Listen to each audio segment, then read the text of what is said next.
तुर्की में sky resort में आग, कम अज कम 10 अफराद जाँ बहक। इस्तांबुल, एक मशहूर स्काई रिजॉर्ट में आग लगने से कम अज कम 10 अफराद जाँ बहक और 32 जख्मी हो गए।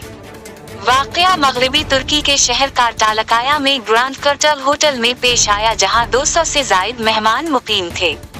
ये अफसोसनाक वाकया मंगल की रात सुबह के 3:30 बजे पेश आया, जब ज्यादातर लोग नींद में थे। स्कूलों की छुट्टियों के दौरान ये रिजॉर्ट सयाहों और खानदानों से भरा हुआ था। खबरों के मुताबिक जान बचाने के लिए कुछ अफराद ने बेडशीट्स का इस्तेमाल करके नीचे उतरने की कोशिश की। आग लगने की वजह ताहाल मालूम नहीं हो सकी। टेलीविजन फुटेजेस में बर्फ से ढके पहाड़ों के दरमियान धुआं उठते और आग की लपेट में इमारत को देखा जा सकता है।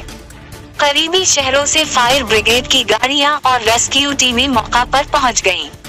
ये वाकया मुल्क में सर्दियों की छुट्टियों के दौरान एक बड़ा सानहा करार दिया जा रहा है।